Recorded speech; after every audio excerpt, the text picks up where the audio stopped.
감사합니다. 기도하겠습니다.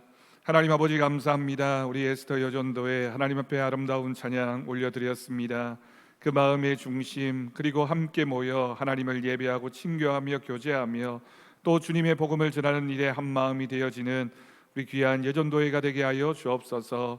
임원들과 회원들이 한 마음이 되어서 하나님을 기쁘시게 하며 또한 이웃들을 돌아보며 교회를 섬길 때에 하나님께서 힘이 되어 주시고 능력이 되어 주옵소서. 늘 기쁨과 감사함으로 서로 섬기며 아름다운 선교회의 목적을 향해 나아갈 수 있게 주님 인도하여 주옵소서. 감사드리옵고 예수님의 이름으로 기도드립니다. 아멘. 할렐루야. 식사 잘 하셨습니까? 예. 어제 그 결혼식 마치고 와서 이제 주일 준비하고 있는데 3시가 좀 넘어서 이제 그 목사님께 전화가 왔습니다. 제가 부교역자로 있었던 만민교회 양익모 목사님, 저희 교회도 몇 번 오셨죠. 목사님이 연락이 오셔서 급하게 물어볼 일이 있다고, 교회에 있냐고 그러시길래 교회에 있다고 오시겠다고 하셔서 오셨어요. 저희 목양실에 이제 새로 옮겨서 처음으로 외부 손님이 이제 목사님이 오신 겁니다. 왜 오셨는가 하고 궁금하게 이렇게 만나 뵈니까 자신이 요즘에 이제 어느 특정한 나라에 가서 선교사를 하시는 게 아니라 이제 뭐 각 나라마다 신학교도 있고 또 교회도 있고 이러면 이제 집회도 가시고 뭐 강의도 하러 다니시고 이러시는가 봐요. 요즘에는 이제 태국에 주로 이제 왔다 갔다 하시고 그러시는데, 그러면서 이제 연세가 좀 드셨으니까 요즘에 AI를 이제 배우셨나 봅니다. 근데 참 신기한 게 본인이 아무리 이제 뭐 영어를 좀 잘 하시니까 영어로 복음을 전하고 싶어도 뭐 태국이나 베트남, 뭐 캄보디아, 미얀마, 필리핀 이런데, 필리핀은 뭐 좀 영어권이긴 하지만 대부분 영어가 익숙하지 않는 나라들이다 보니까 참 어려움이 많았는데 요즘 AI 시대가 되면서 너무너무 좋아졌다는 거예요. 그래서 본인이 이제 챗GPT나 제미나이나 이런 걸 열심히 연구도 하시고 그러다가 이제 우연찮게 음악 만들어주는 수노라는 AI가 있거든요. 이제 그걸 이제 알게 되셨나 봐요. 그래서 이제 본인이 이제 독학으로 열심히 하셨는데 너무너무 신기해서 유튜브 채널도 만들고 노래도 만들고 이러면서 이걸 어떻게 좀 활용했으면 좋겠다라고 생각하다가 이제 혼자서 하시다 보니까 막히는 부분이 많아서 그때 이제 제가 생각이 났나 봅니다. 제가 부교역자 때 컴퓨터를 꽤 잘했거든요. 그래서 목사님이 이쪽은 김용환 목사가 잘할 것 같다 이런 생각이 들어서 이제 연락이 오신 거죠. 그래서 이제 저희 목양실에 와서 한 1시간 반, 뭐 2시간 가까이 열심히 궁금하셨던 거 이렇게 물어보시고 이렇게 가셨습니다. 어제 저녁에 다시 이제 카톡이 오셔서 너무너무 자기가 이렇게 막히고 힘들고 불편하고 뭔가 해결되지 못하는 걸 해결하고 가서 너무너무 좋았다는 거예요. 그러면서 또 오겠다고 그러셔서 언제든지 오시면 된다고. 지금은 이제 또 태국에 갈 일이 계셔서 가셨다 오실 것 같은데요. 제가 그 모습을 보면서 그런 생각이 들었습니다. 은퇴를 한다는 게 뭐 우리 목사들은 보통 70세 전후로 해서 이제 은퇴를 하게 되는데, 은퇴를 하고 가만히 계시는 분이 있는가 하면 은퇴한 이후에도 뭔가 이렇게 새로운 일을, 새로운 사역을 하려고 하는 분들이 있습니다. 누가 여러분 더 열정적으로 살아갈까요? 나는 이제 퇴직하고 아니면 은퇴했으니까 끝이야 라고 생각하는 분들에 비해서 내가 뭘 하든지 뭐 노인 일자리를 하든 아니면 뭘 배우러 다니든 어떤 일이든지 그래도 열심히 뭔가를 해야 되겠다 하는 분의 삶의 만족도가 훨씬 더 높은 것 같습니다. 그래야지만 움직이기도 하고 배우기도 하고 누군가를 만나기도 하고 도전할 수 있지 않겠습니까?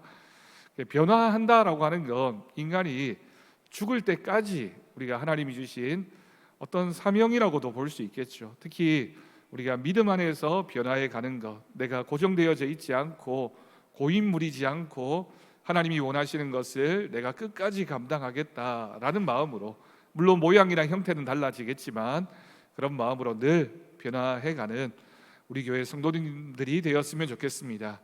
한국 교회가 이제 많이 고령화되고 있습니다. 우리 사회도 뭐 나라도 그렇고요. 저희 교회도 이제 은퇴하신 분들이 꽤 많이 있는데 나는 이제 끝이야 라고 생각하지 마시고 새롭게 또 도전하고 새롭게 많은 일들을 계획하고 또 꿈꾸면서 사명 우리가 잘 감당해 나가는 우리 더사랑교회 우리 연세 드신 성도님들 되시기를 축복합니다. 여러분, 우리가 지난 시간 어린 사무엘이 하나님의 부르심을 받는 장면을 살펴보았습니다. 사실은 사무엘과 관련되어진 여러 말씀들 가운데 지난주에 우리가 보았던 말씀이 가장 대표적인 말씀이죠. 하지만 사무엘이 어린 사무엘의 모습만 있는 게 아니라 그의 믿음이 변화하고 성장해가는 모습, 그리고 하나님 앞에서 몸부림치면서 주신 사명을 감당해 가려고 하는 모습이 훨씬 더 감동적입니다. 말씀이 희귀했던 시대에 하나님께서 사무엘을 부르셨습니다. 사무엘이 하나님의 말씀 앞에서 주여 말씀하옵소서, 주의 종이 듣겠나이다 라고 응답했습니다. 사무엘이 어렸을 때만 그렇게 응답했던 것이 아니라 그의 평생에 항상 하나님이 말씀하시면 저는 응답하겠습니다. 제가 어떤 형편이든지 몇 살이든지 어떤 상황이든지 하나님이 말씀하시면 내가 응답하겠습니다 라는 믿음의 고백이 오늘 말씀에서도 그가 어떻게 살아갔는지를 잘 보여줍니다. 그런데 여러분, 우리가 하나님의 말씀을 듣는다라고 하면 내가 기도하는 가운데 하나님의 음성을 들어야지 거기서 끝나지 않습니다. 사실은 여러분, 듣는 것보다 더 중요한 건 들은 말씀을 가지고 어떻게 하나님의 뜻을 이루어 갈 것인가가 훨씬 더 중요하죠. 사실은 우리가 100가지를 듣고 한 가지를 실천하는 것보다 10가지를 듣고 10가지를 실천하는 사람이 하나님 말씀에 더 합당한 사람이라고 할 수 있겠습니다. 오늘 본문에는 이렇게 하나님 말씀을 듣고 변화하고 성장해가는 사무엘의 모습이 나옵니다. 이제 그는 한 사람의 선지자를 넘어서 이스라엘 전체를 하나님의 백성으로 이끄는 영적인 지도자가 되었습니다. 물론 사무엘이 지금 처해 있는 당시의 상황이 만만하지 않았습니다. 사사시대가 어떤 시대였는지 여러분 우리가 잘 알고 있습니다. 하나님을 떠났고 끊임없이 죄악 가운데 거하고 우상 숭배가 너무나 심했던 그런 시대였습니다. 그러니 이스라엘의 형편이 어려울 수밖에 없습니다. 특히나 정치적으로 군사적으로 블레셋이라고 하는 강력한 힘을 가진 이웃 민족이 쳐들어와서는 전쟁에서 패하는 일이 벌어지게 됩니다.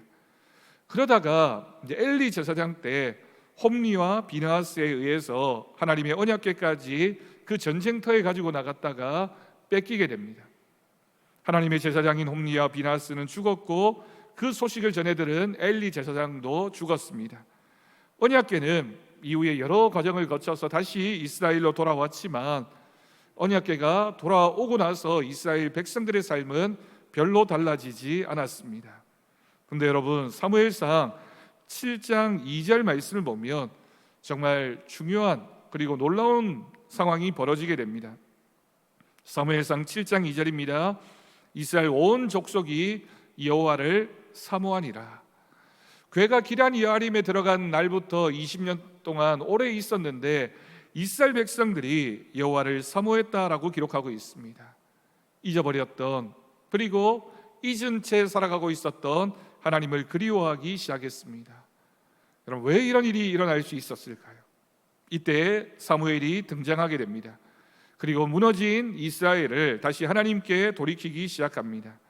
오늘 말씀을 통해서 우리는 사무엘이 어떤 방법으로 하나님의 뜻을 이루어갔는지, 그저 자신의 가정 또는 자신과 마주하고 있는 엘리 제사장 가정 정도가 아니라 그가 받은 사명을 가지고 이스라엘 온 족속을 어떻게 하나님께로 회복시키기 위해서 노력했는지를 우리가 말씀을 통해 살펴보겠습니다. 사무엘은 먼저 백성들을 하나님께로 돌이켰습니다. 여러분, 3절 말씀은 우리 다 같이 한번 읽어보도록 하겠습니다. 3절입니다. 사무엘이 이스라엘 온 족속에게 말하여 이르되 만일 너희가 전심으로 여호와께 돌아오려거든 이방 신들과 아스타롯을 너희 중에서 제거하고 너희 마음을 여호와께로 향하여 그만을 섬기라. 그리하면 너희를 블레셋 사람의 손에서 건져 내시리라. 아멘. 여러분, 이 말씀이 사무엘이 이스라엘로 하여금 블레셋을 이길 수 있는 방법을 제시한 겁니다. 블레셋을 어떻게 이길 수 있을까라고 했을 때 우리가 군대를 잘 정비해야 된다, 아니면 어떤 무기를 수입해 와야 된다, 아니면 우리가 경제적으로 좀 부강해져야 된다, 이런 방법을 기록한 것이 아닙니다. 군사를 모으라고 하지 않았고 무기를 준비하라고 하지도 않았습니다. 조금 전에 읽은 그 말씀에서 가장 먼저 한 말이 무엇입니까? 하나님께 돌아오라라고 하는 것이었습니다. 이스라엘 백성들은 지금 엄청난 고통을 겪고 있습니다. 블레셋이라고 하는 발달된 철기 문화를 가진 민족이 쳐들어와서는 그들을 괴롭혔거든요. 그러면 지금 당장 그들에게 닥친 큰 문제는 블레셋이라고 할 수 있습니다. 어떻게 하면 이 블레셋을 쫓아낼 수 있을까? 블레셋을 이길 수 있을까? 그게 직면한 문제이지 않겠습니까? 그러나 사무엘은 다르게 진단합니다. 블레셋이 문제가 아니라 뭐가 문제라고요? 우리가 하나님을 떠난 것이 문제이다 라고 하는 겁니다. 그런데 사무엘은 막연하게 회개하십시오 라고 말하지 않습니다. 너희가 여호와 하나님께로 돌아오라 라고 말한 다음에 구체적으로 두 가지를 요구하게 됩니다. 조금 전에 읽었던 3절 말씀에 나와 있습니다. 먼저 바알과 아스타롯을 제거하라고 말합니다. 바알은 당시에 모든 사람들이 풍요 생산을 가져다 준다고 믿었던 가나안의 신이었습니다. 요즘식으로 얘기하면 성공하려면, 부자가 되려면 바알이라고 하는 신에게 잘 보여야 하는 그런 신이었습니다. 아스타론 역시 풍요와 다산과 관련되어진 우상이었습니다. 당시 이스라엘을 비롯한 고 중동 지역의 많은 사람들에게 이 바알과 아스타롯은 단순히 종교적인 우상만이 아니었습니다. 잘 먹고 잘 살기 위해서 의지하는 현실적인 안전장치였고, 그리고 자신만이 아니라 그 사회 전체가 그렇게 살아가고 있었기 때문에 내가 특별하게 눈에 띄지 않게 살려면, 그 사람들과 어울려 살려면 바알과 아스타롯을 섬기는 것이 당연한 모습이었다라고 할 수 있습니다. 그러다 보니 이스라엘 백성들도 하나님도 섬기면서 바알도 붙들고 싶었습니다. 그러나 사무엘이 뭐라고 얘기합니까? 그것을 버리라 라고 말합니다. 그리고 이어서 말합니다. 너희 마음을 여호와께로 향하라. 여러분, 회개에는 두 방향이 있습니다. 사실은 나뉘어져 있는 것이 아니라 하나라고도 할 수 있겠죠. 버리는 것과 향하는 것입니다. 여러분, 회개는 죄를 내가 버렸으니까 끝이야가 아닙니다. 죄를 버리는 것만큼 중요한 것이 있는데, 그것은 마음의 방향이 하나님께로 바뀌어야 됩니다. 모양은 달라졌지만 오늘 우리에게도 바알과 아스타롯이 있을 수 있습니다. 여러분, 하나님보다 더 의지하는 무엇이 있습니까? 하나님을 찾기보다 더 내가 빨리 찾는 그 무엇이 있습니까? 내가 뭔가 목적을 이루기 위해서 하나님 앞에 나와서 기도하기보다 먼저 내가 마음을 쏟고 있는 그 무엇이 있습니까? 그것이 오늘날의 바알이나 아스타롯이지 않겠습니까? 하나님을 믿는다고 하면서도 이것만은 있어야 내가 안전하다라고 생각한다면 그것이 우리에게 바알일 수 있고요, 아스타롯일 수 있습니다. 사무엘은 하나님의 뜻을 이루기 전에 먼저 우리가 여호와 하나님께로 마음을 돌이켜야 되겠다라고 선포했던 것입니다. 하나님의 일은 환경을 바꾼다라고 해서 시작되어지는 것이 아니라 마음의 방향을 바꾸는 것에서 시작됩니다. 우리 자녀들이 공부해야지, 공부 잘 하려면, 여러분, 환경을 잘 바꾸기만 하면 공부가 저절로 됩니까? 물론 환경도 필요하겠죠. 하지만 좋은 공부방이 있고 좋은 선생님이 있다 하더라도 정말 핵심은 그 마음속에 내가 열심히 공부해야지, 내가 원하는 목적을 향해서 내가 열심히 마음 먹고 공부해야지 라고 하는 그것이 바로 서야지만 그 일을 이룰 수가 있습니다. 그러기 위해서 사무엘이 택한 방법이 있습니다. 사무엘은 백성들을 기도의 자리로 모았습니다. 백성들이 바알과 아스타롯을 버리자 사무엘이 말합니다. 온 이스라엘은 미스바로 모이라. 내가 너희를 위하여 여호와께 기도하리라. 사무엘은 회개한 백성들을 미스바로 모았습니다. 미스바에서 백성들은 물을 길어 하나님 앞에 붓고 금식하면서 고백합니다. 우리가 여호와께 범죄하였나이다. 물을 붓는다라고 하는 것은 내 죄를 씻기를 원합니다라는 뜻이 있고요, 금식한다라고 하는 것은 내 삶의 가장 중요한 생명마저도 하나님의 것입니다라는 고백이 있습니다. 참된 무흥은 언제나 이 고백에서 시작됩니다. 저 사람이 잘못했습니다가 아니라 우리가 범죄했습니다. 여러분, 신앙이 깊어진다는 것은 다른 사람의 죄를 더 잘 발견하게 되는 것이 아니라 하나님 앞에서 내가 어떤 사람인지를 더 잘 알게 되는 것입니다.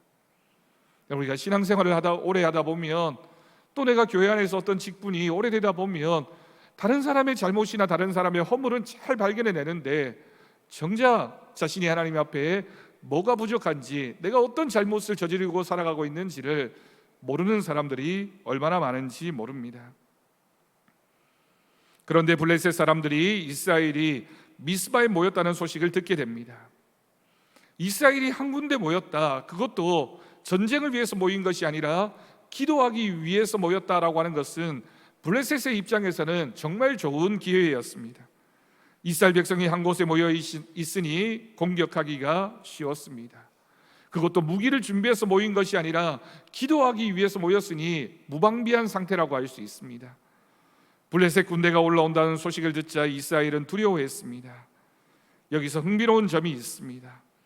이런 백성들이 하나님께 돌아왔고요, 그리고 물을 붓고 금식하며 기도하기 시작했습니다. 그런데 그들에게 닥친 이 문제가 곧바로 해결된 것이 아닙니다. 오히려 기도했는데 더 큰 위기가 찾아옵니다. 우리는 때때로 생각합니다. 하나님께 순종했는데 왜 어려움이 생깁니까? 기도하기 시작했는데 왜 문제가 더 커집니까? 여러분, 우리가 그렇게 생각하지만 그렇지 않은 경우가 더 많이 있습니다.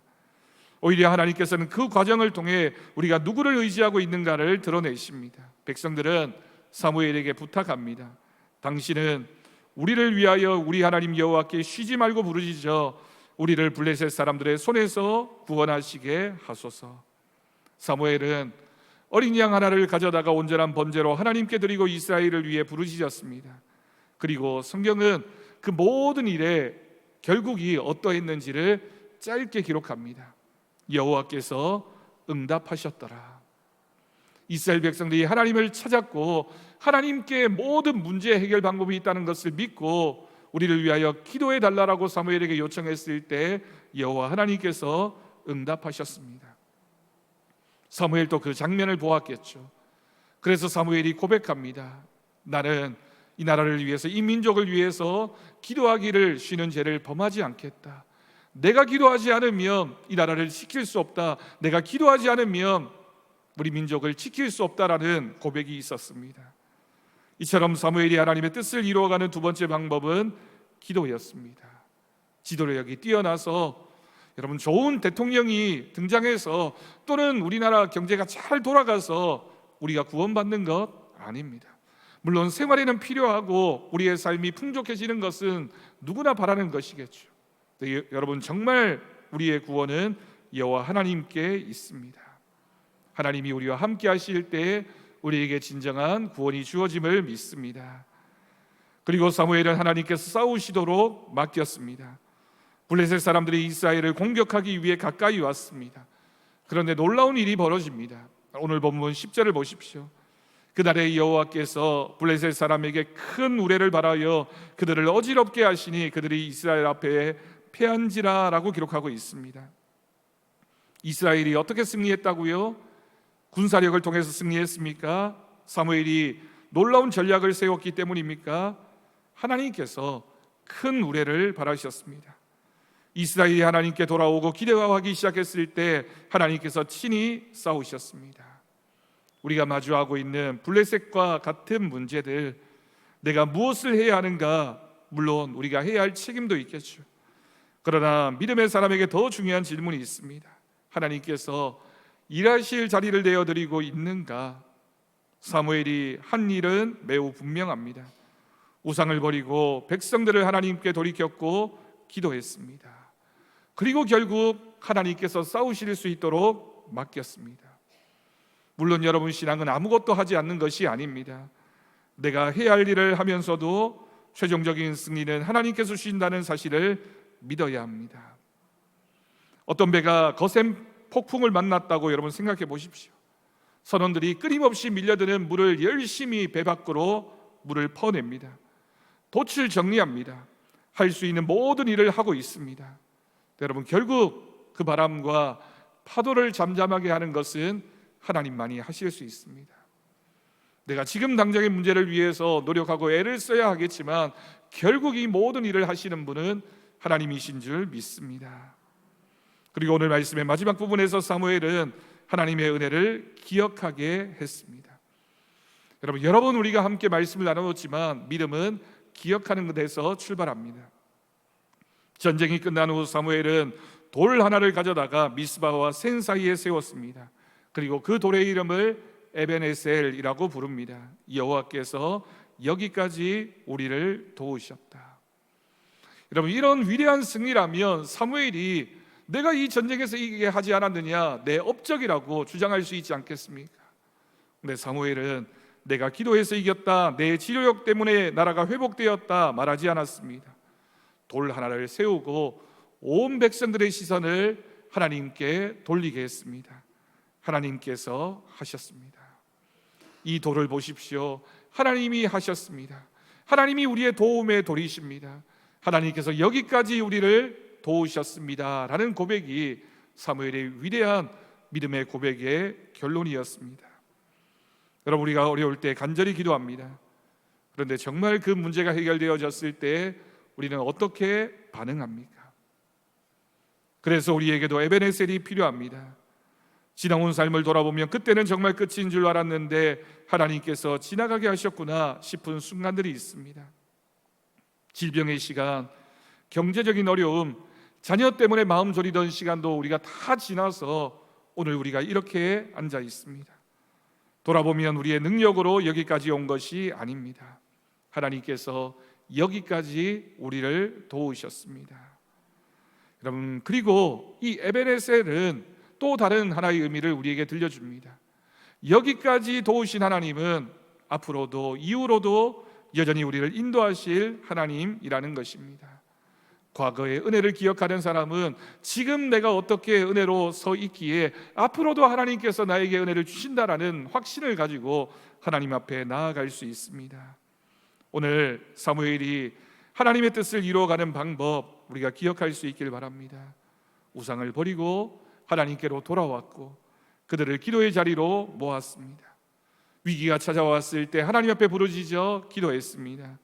하나님께서 승리를 주셨을 때는 에벤에셀의 돌을 세우며 모든 영광을 하나님 앞에 올려드렸습니다.